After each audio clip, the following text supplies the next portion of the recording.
Welcome today. It's what's hiding in your inventory, the consumer data risk dealers can't see, but give you answers of how to fix it at every stage. I'm Howard Latham. I'm COO with Accelerate to Compliance, and this is our third in our series of looking at a variety of information security and privacy issues that are facing dealerships today. And it's an ever-changing environment. And so we feel having the right experts at the right time to be able to talk to these different issues and give practical solutions as we look at it. Today, we have two folks joining us from Privacy for Cars. First is Cheryl Nens. She's head of dealership sales. She's an automotive industry veteran with more than 25 years of experience spanning sales leadership, marketing, brand development, SaaS growth, and regulatory compliance. Her career began with Ford Motor Company, so your dealers that aren't Ford folks, please don't hold it against her, where she helped launch two vehicles and worked closely on dealer relations. Also joining her will be Mary Marvin. She's VP of let me say that again. VP of Global Communication and Advocacy. She's pro-consumer, pro-business privacy expert who is optimistic about what data privacy rights mean for everyday people. And that's what's interesting about this session, is she uses the word optimistic. A lot of us are kind of running away from it or fearful of it, but you can take advantage of it to make your dealership more competitive. Mary has a lot of alphabet soup behind her name of certifications of FIP, CIPP, CIPM, and is a certified logical AI governance person. So again, we like to present the experts here. Just closing out here on our poll is I'm going to have to put my glasses on to read it. But the first one is the question of, do you have a process for consumer data left inside vehicles? 17% said yes. 33% said we did factory resets. 30% said it's been inconsistent. And then 17% is no process at all. So we got a variety of answers just on that first question. If we look at the second one, did you know prior vehicle owners and users can keep remote access, to be able to lock, unlock cars, find GPS holdings, and say, yes, we address it. And that's 33%. Yes, but we don't address it. That's another 33%. And then, no, I didn't know that. So it's a third on that one. So again, we're spanning the knowledge base here of what do we know about what's being tracked in our vehicles. The third one is, can you prove customer vehicle data was deleted if a customer or a regulator asks for it? And 17%, yes, we document it. Another 33%, somewhat. 17% no. And 33% said, never thought about it. So again, it's a wide variety there. So thank you very much for taking that poll. And with that as a background, I'm going to turn it over to Cheryl and Mary. Take it away. Thank you for the warm welcome, Howard. And thank you to everyone in the audience. I want you to think about the last trade-in that you took in. You probably ran a history report, checked the tires, but did you clean out the digital glove box? Our previous owners' personal contacts, their call logs, their text messages, home addresses, credit card details, garage codes, and so much more is still on that car. And more importantly, does the previous owner or users of that car still have digital remote access to track, unlock, and start that vehicle right from the app, the OEM app on their smartphone? So as we learned in the last two sessions, dealers have invested in protecting the dealership and customers with their DMS, CRM, at the F&I office, on their websites, email, and other networks.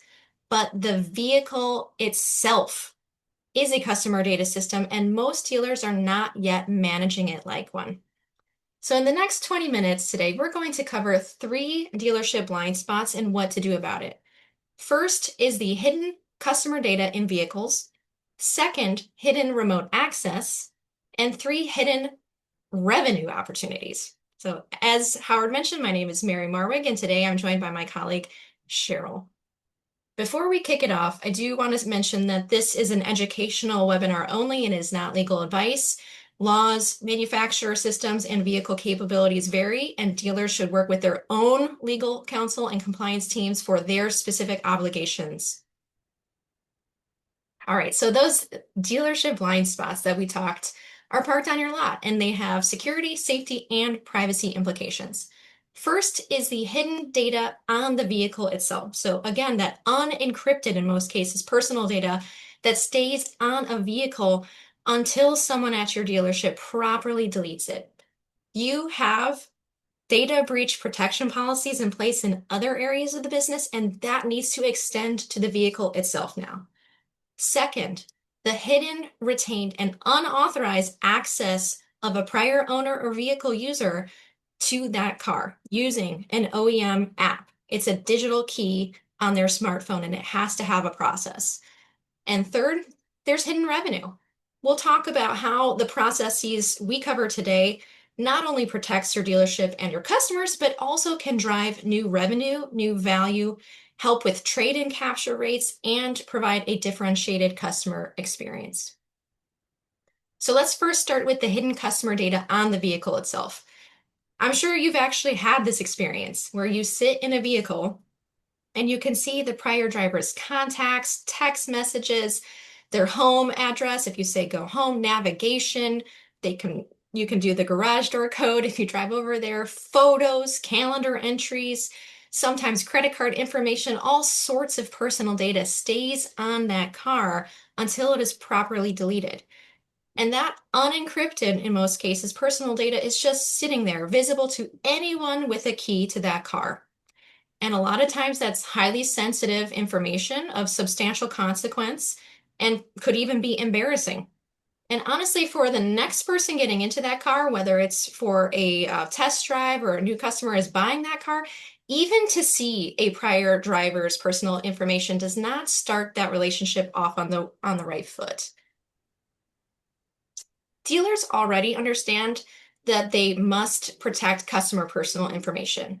You have all sorts of policies. You've got, I'm sure, look to your left and right. You probably see a shredder box somewhere in your office right now because you have disposal policies. You have cybersecurity controls, employee training, restricted access, vendor reviews, and legal obligations covering customer information in the dealership. But the question we have to ask ourselves today is how do we take that existing level of care for security and privacy and extend it to the vehicles on your lot?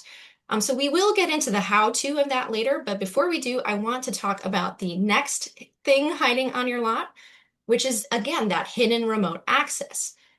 Your dealership, I guarantee you, has a process for managing physical keys to your inventory. But what is your process for managing digital keys? Many OEM apps are an invisible spare key.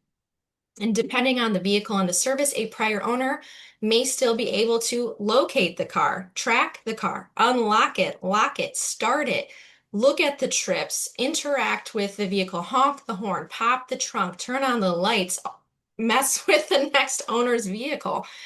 And that is not a great experience for many people in that chain. And the sad reality is a factory reset is not enough. What makes this problem particularly challenging for dealers is that there's not a way to see in the car whether or not someone has remote access. There's not a screen that pops up and says, hey, someone has remote access. You cannot see it. So you need a robust process to manage this. And we'll get to in the how-to in a moment. But I do Hey, want to Mary, if I stress. can Oh, interrupt you, I can't do it without saying it, but very real experience. We traded in my Expedition. My husband gets a new one every couple years because he's a Ford retiree, and he forgot my sunglasses, my favorite sunglasses, in the door. And so we went to the dealership. They were already closed, but I could see my vehicle. He'd already changed out his app. He had the new one in, but I hadn't. And so I just simply went over and opened the vehicle, got in the car. The dealer was never the wiser. So this is a very real situation that happens probably more than you think. well, and not all people are as nice as you, Cheryl. Just go over there and take the sunglasses and, call it a day. That retained remote access can have safety implications, security and privacy implications, and let's talk about a few of those in just a moment here. One of those is vehicle theft. I mean, it's not hard to imagine. Cheryl maybe isn't as nice as she is, and instead of just getting her sunglasses, she started the car and drove off. We have customers in other auto business, other areas of business, and their concern is physical safety for their staff, where they've had prior vehicle users track the vehicle and show up to the physical location. There's also payment fraud issues. A friend of mine purchased a pre-owned EV and she went to go charge it, and the prior owner's credit card was being charged for that charging service. And she freaked out, called the dealership and said, "Hey, I'm not trying to do credit card fraud. How do I stop this?" So not a great experience. I mean, not to mention what we learned in Boyd and Howard's previous webinars, that privacy litigation is on the rise. So there is the issue of collecting a prior driver's personal information under a consent that's no longer valid in that vehicle. So that's a liability that we don't want. So I also want to stress this is not a one-off issue. In our audits, we've found that approximately 40% of connected vehicles in dealership inventory still have a prior user attached with the OEM app. And think about what that means for your dealership and your customer. So if you sell a car and someone else has unauthorized remote access, that can pose risk to your consumer. And my physical safety, my financial safety, my well-being, my privacy, my security is important to me. And again, because you can't see if someone has retained remote access in the car itself, you need another way to prove it. And that's what I'd like to hand this over to Cheryl to talk a little bit more about how you show that proof. Well, yeah, thank you, Mary. You've definitely identified a few risks. So let's talk about the most common dealership. I think even our poll question said it is like, hey, we do a factory reset. But that doesn't solve all the issues that you've pointed out. This is probably the most important point we can make today because it's a very common misconception. A factory reset is super helpful, and I commend you for having a process, but it's not a magic eraser. First, a factory reset may clear only what is visible on the screen, but think about how you do that factory reset. None of them are done the same way. I mean, different makes, models, trims, model years. I mean, even from year to year, it could change, and how you make that factory reset is handled differently. So saying, hey, Joe in Recon knows how to reset most of them is not a scalable process. Joe may be great at clearing vehicles from your primary brand, but what happens when an older vehicle comes in? Oh, it's a 2012. Like, does it still have information? Or it's a brand new model that you haven't had on your lot, or an off brand, taking in one of those like Teslas or something. Now Joe has to search online, work through different menus, or make his best guess. That all takes time, and that adds up to delay in recon, and it can still leave behind personal data, user profiles, maybe they skip the garage door code or other information. And your dealership is spending more technician time on a process that is incomplete. Second reason a factory reset may not remove that OEM app, that digital keys, or shared accounts. There's a husband and a wife, connected services. Maybe you removed their user profile, but remember, Cheryl, the wife, still had connections. And the other thing is it doesn't remove data sharing permissions. Deleting information stored inside the vehicle and disconnecting remote users are two separate jobs. Tesla is a very good example of this. Resetting the screen does not necessarily transfer ownership or remove the previous owner's connection. Some dealers have told us that they've spent as long as 4 hours working on the phone with customer support to get Tesla to reassign to a new owner.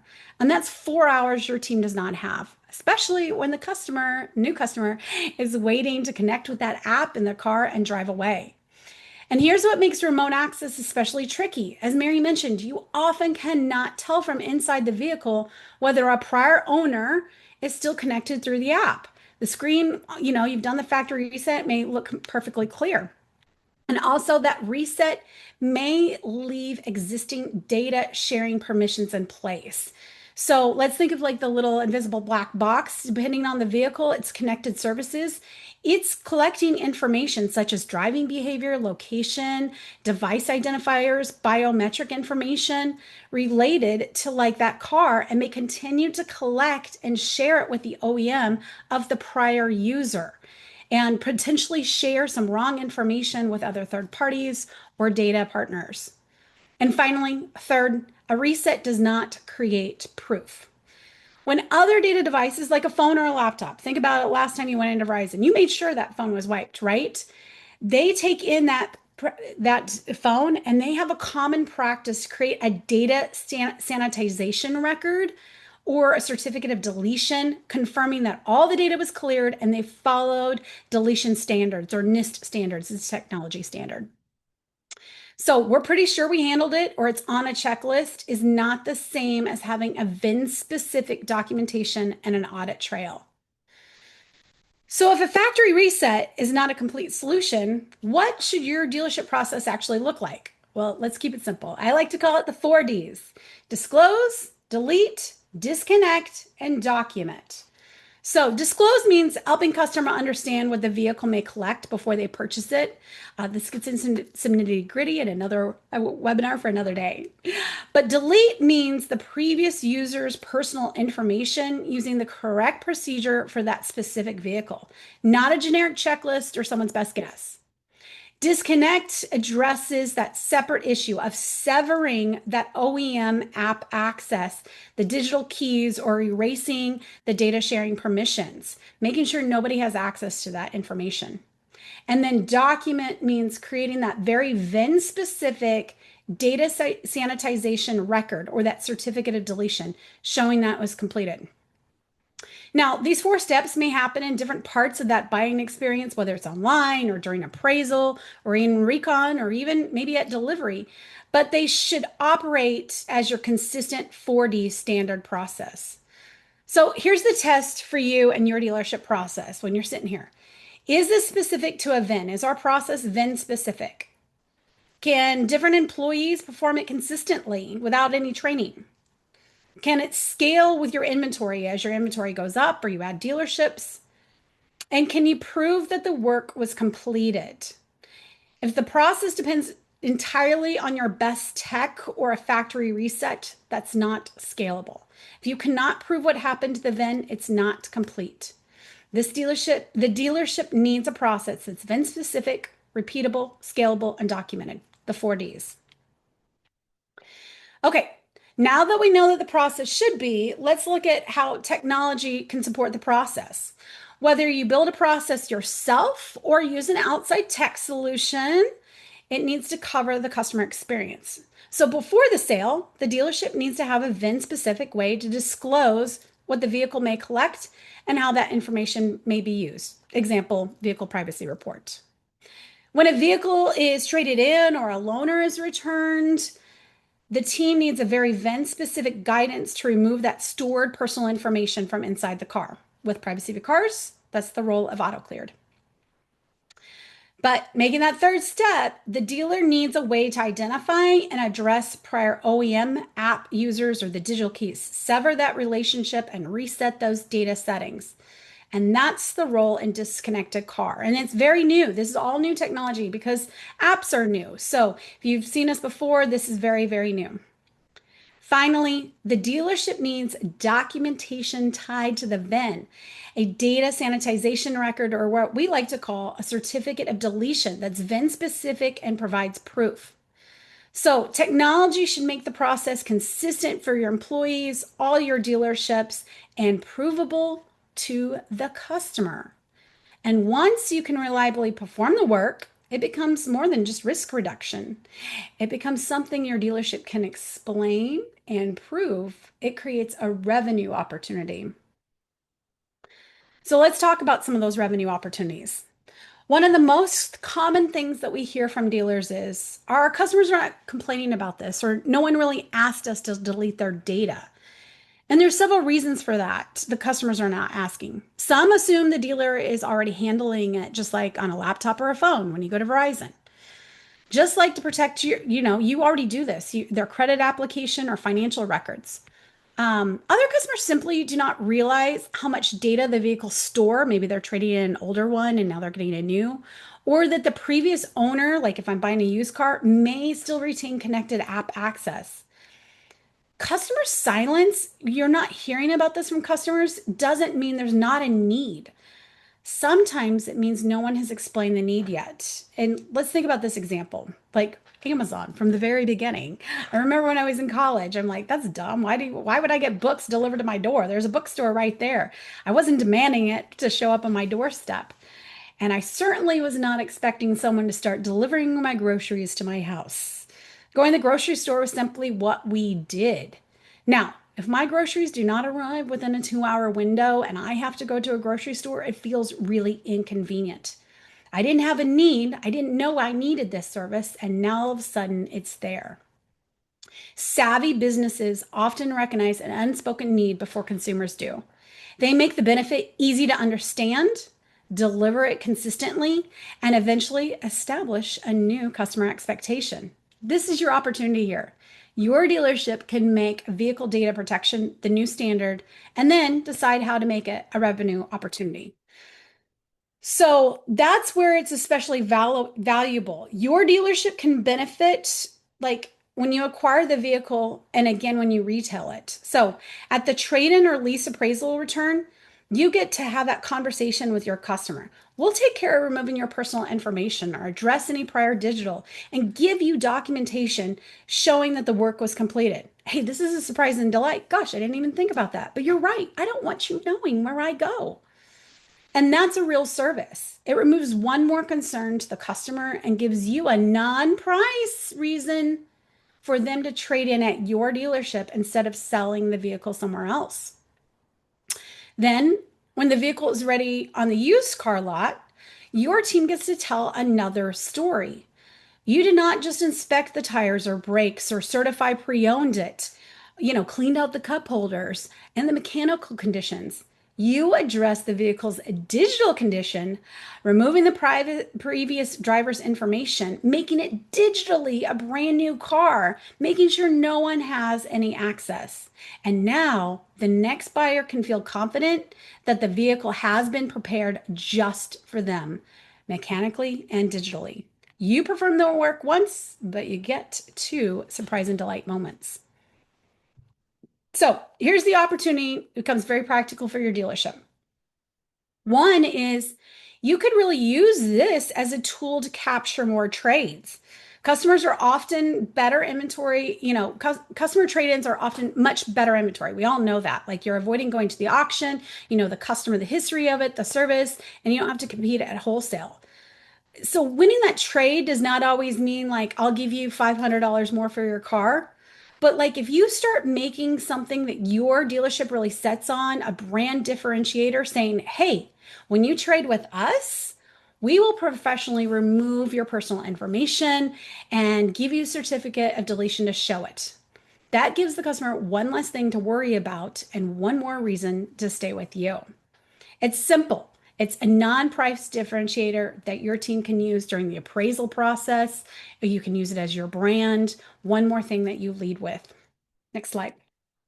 Okay, so I just wanted to put in a slide here and like, okay, what does one more trade mean marginally? Like, hey, that doesn't really matter. What's one more trade? It does. So we win back that trade. We have a little bit, we get some gross revenue. We have some cost savings from the auction. There's a wide range there. But at only one more trade per month, the annual impact can be really meaningful. We have dealers that do this today, and they tell us that they're getting anywhere from 1 to 3. So that's what I put on there. And look what it, illustrates. Every dealership can, plug in your own costs. You can figure this out yourself. But the larger point is that vehicle privacy does not have to win you hundreds of trades to matter. If the customer promise helps your team capture even one more trade, it's a real business case and it can add up very quickly. Let's look at it another way. We've looked at, the value of capturing a trade-in, but what are some other, services, whether they're complementary differentiators or you charge for them? Maybe it's a legitimate service that your team affords. It could be a data deletion or a digital cleanout service at a trade-in or lease return or loaner return. I travel all the time. If a rental car company said, "Would you pay $5 more for me to ensure that your information's gone?" I would gladly pay it. Third, you can include the benefit in F&I or a customer protection package, or maybe it's at a total loss. So depending on the dealership, you choose your own approach. You don't have to do all of them, but you can see, like, you can play with your numbers. Maybe you don't like my $100 service, 100 vehicles, but you can see how it adds up. And you don't need to do everything at once. Try one area. The point is proven vehicle privacy process gives you options. You can win more trades to make a real change. Okay, we're coming in. This is just an example to give you like some protection packages, like how some of our dealers have done it. Hey, you already sell digital key and access protection. Maybe you start there and add it to the key protection, or maybe it pairs with your gap coverage. You're giving them something meaningful and you're giving them that proof. All right, so let's bring it back to the 3 blind spots together and make this personal. One, ask yourself, what customer information is still stored inside that vehicle? Think about your own car. If I borrowed it today, what would I learn about you? Customers already trust you and your dealership with their financial records. They probably assume you're applying this, so why not you give it as a benefit? Second, can a prior user still have access? This is vehicle remotely. This isn't just about customers now. It's about, can we keep our inventory in our lot? And while a factory reset may clear some of the screen, it doesn't help sever that OEM access. Third, can your dealership prove that it was completed by then? This is where I think it changes it from just a check mark to actually using this as a customer benefit is, hey, we normally reset it to, I can prove it. It's not a check mark. I have a VIN specific way and a deletion trail. And that's where your opportunity comes in. So if you can answer all 3 of these confidently, then great. If you can't answer it, hey, this is where you've identified the blind spot and now you know exactly where to start. And we want to help you get there. The first step is simply see what's hiding in your own inventory. We can provide your team with an audit guide. It's simple. You can go out, grab 4 or 5 keys, different makes, different brands, different years, and get in the car, see what you can find inside of it, okay? But remember, visible data is not the only blind spot. What about, can others perform and unlock it? So we can even perform a remote audit where we can look at that, see all the VINs in your inventory and if they're still connected. Once you understand the size of your problem, the next step is to test a repeatable process. And that's where we come in. We're offering dealers 30 days free of privacy for cars to help your team disclose, delete, disconnect, and document. There's no complicated implementation and your team can begin using the app within 24 hours. So during those 30 days, you can really, evaluate the tool, see how it fits in your dealership. Can we test the revenues thing? Start with the audit, test the process, measure what you find. So we have all our information there. And I think we have just a minute or 2 for questions, but thank you for having us. Howard, do we have any questions? Excuse me, Cheryl. No, there's no questions out there right now, just continuing to look. But thank you guys very much. I mean, over this series, as we talked about information security, creating a culture of security, website compliance, and the changing regulation landscape there around privacy, and now what's in that vehicle and how do you make it a competitive advantage by ensuring that it's cleared. Each of these sessions went at it in a slightly different way, but just as privacy for cars can give a inventory audit, website compliance, we can do a no-charge audit on your website to see how it is currently complying with what's out there. And then from an information security and a culture of security, supply you with a no-charge dark web monitoring report to see how much of your dealership's information is already out there for the bad guys to use. We'll be following this up with an email that will have the links to all 3 webinars, if in case you missed one. It'll also have all the contact information. One thing that we found as we put together this dealer pit crew is that knowing that you have an expert and a one-stop shop to be able to call will get the right people to you. So if you wanted to start at, hey, I really care about understanding what's on that car. Let's start with privacy for cars. Hey, my website, which is out in that public domain, is being looked at every day and by state auditor generals every day, attorney generals every day, is no, I want to start there. Or I really want to start with my people. They're my biggest risk of having the bad guys enter my dealership and getting away with it. Any of those places we can help with and work with you on and help you understand where you're at. When you're looking at an information security journey, and it is a journey, you never have enough time and money to do everything all at once. You want to be able to prioritize where that biggest risk is and where you start to mitigate that. And that's where we feel the dealer pit crew can really help by getting the right expert working with you to figure out how it is.